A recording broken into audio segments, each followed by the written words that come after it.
निजामती, जंगी, प्रहरी र शिक्षकको सेवा सुविधा सम्मानजनक रूपले निरन्तर वृद्धि हुने प्रबन्ध मिलाएका छौं।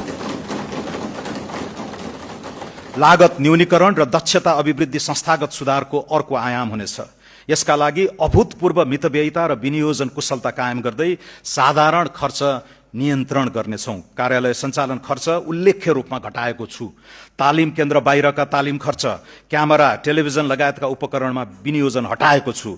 विभिन्न कोष खडा गरी सुविधा दिने प्रचलन बन्द गर्नेछौं। सम्बन्धित संस्थानका पदाधिकारी र कर्मचारीलाई सो संस्थानबाट उत्पादित वस्तु तथा सेवा खरिदमा प्रदान गरिएका छुट हटाएको छु। गाभिएका र खारेज भएका निकायको दरबन्दी मिलान र दायित्व व्यवस्थापन सम्बन्धी कार्य सम्पन्न नभएसम्मका लागि उक्त निकायलाई छुट्याएको रकम रोक्का गरेको छुनेछौं।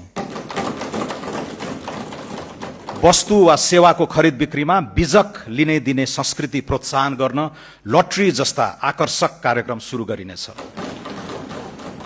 मूल्य अभिवृद्धि करमा बहुदरको सान्दर्भिकता बारे अध्ययन गरी सुझाव पेश गर्न उच्चस्तरीय सुझाव समिति गठन गर्नेछौं। कर परिपालनलाई दण्ड होइन विकासको सहयात्री बनाउने नीति लिएका छौं। कानूनी अस्पष्टता र करदाताको अज्ञानताका कारण लामो समयदेखि सिर्जित कर विवादलाई निरूपण गरी व्यावसायिक वातावरण तयार गर्न कर छुट तथा सहुलियत सम्बन्धी विशेष योजना ल्याएको छु।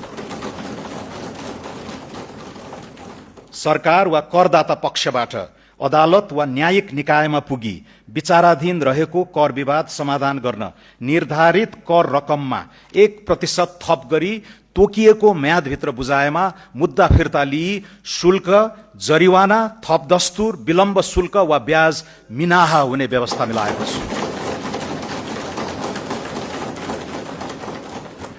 नेपाल सरकारको विद्यमान बोझिलो संगठन संरचना अब चुस्त बन्नेछ।